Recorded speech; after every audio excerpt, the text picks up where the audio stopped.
Ngayong gabi makakausap naman natin ang mga palaban na manlalaro ng UE Lady Warriors na sina Marife Sampaga, si Lovejoy Santo Domingo, Alisa Gayacao, si Joy Bale at ang kanilang coach na si Coach Eileen Lebornio. Mga magandang gabi sa inyo at welcome sa The Score. Welcome. Well, good evening. Okay, simulan ko muna tanong natin kay Coach Eileen. No? Coach Eileen, bago tayo pumere, no? Nagkwentuhan tayo ng konti, sinabi mo sa akin na actually, ikaw nagkaroon ng pagkakataon na buuin itong team na to.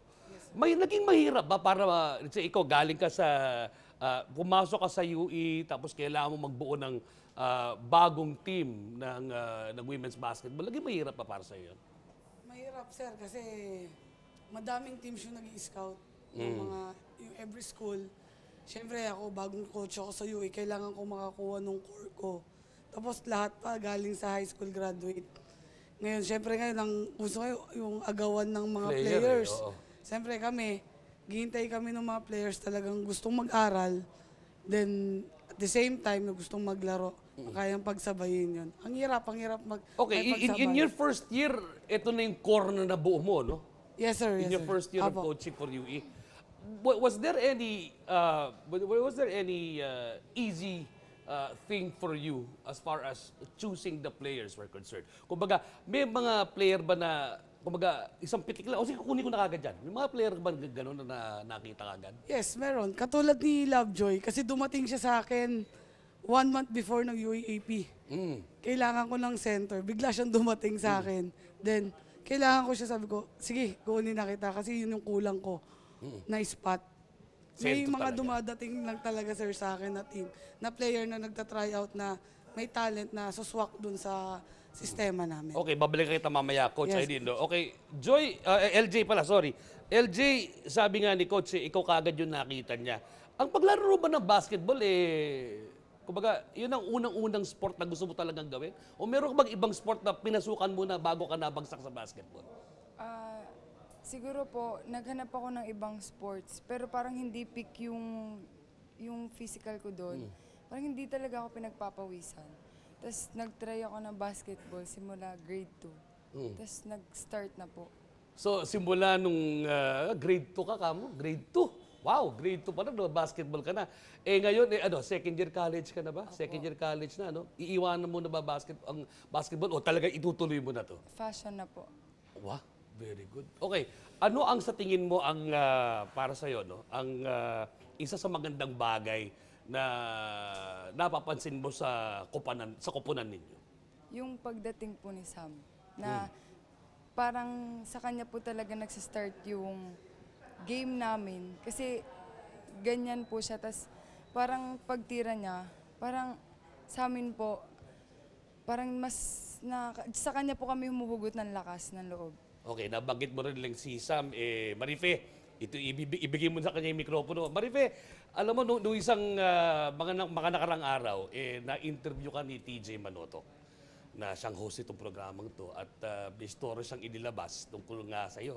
Hindi mo mahirap maglaro ng basketball na meron kang hindi ko tatawagin na kapansanan. Ang tatawag ko lang dyan, medyo hindrance ng konti. Hindrance nga ba o hindi?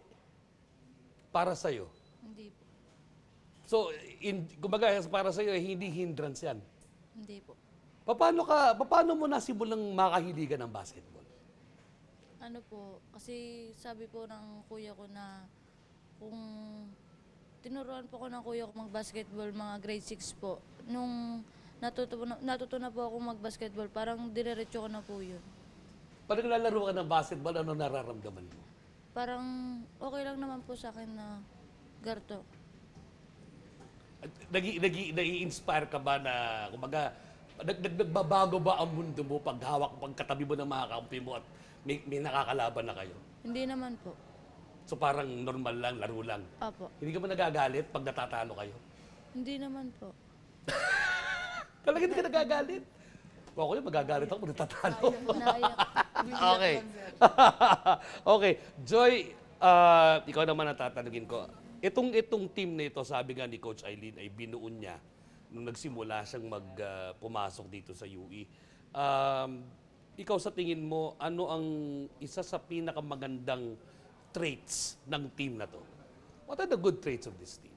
Yung sobra pong madisiplina ni coach sa amin po. Na siya na po yung yung second parent namin kasi sobra po talaga siyang, hindi naman po strict, pero sobra pong disiplinado po yung kami po as an athlete. Sobrang hindi po namin inaano na negative yung ginagawa ni coach. Sobrang positive. Kasi in the future kami rin po yung mag-benefit nun eh. Kaya sobrang laki po ng tulong ni coach sa amin sa pagdidisiplina in the future po. Ayun. Do you think discipline plays a very big part in molding not only your individual personalities but the character of the team? Sobra po. Malaki. Sobra pong laki ng disiplina na binibigay, na ini-expose ni coach sa amin. Kasi yun po, doon nagsisimula yung maliliit na bagay sa disiplina. Okay, si Alisa naman ang tatanong ko. Alisa, mahirap bang magbalanse ng pag-aaral at paglalaro ng basketball? Nasa iyo naman po yun kung paano mo i-manage yung time mo.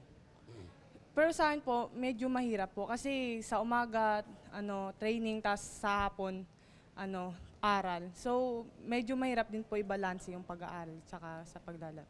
Pero sa iyo naman po yan kung marunong ka mag-manage ng time mo. Okay, Coach, I'll go back to you for the last question. Where do you see this team going? I mean, okay, binalita nga namin kanina na medyo hindi kayo pinala nung laro nyo.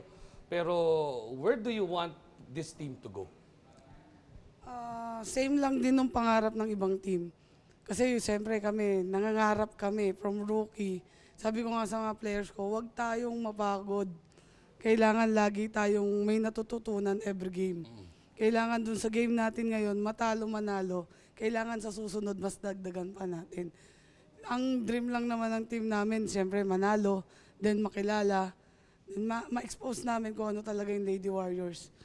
Kasi siyempre pangarap talaga namin. From 1975 na nag-champion yung last championship ng UE, siyempre gusto naming masundan etong team namin ngayon.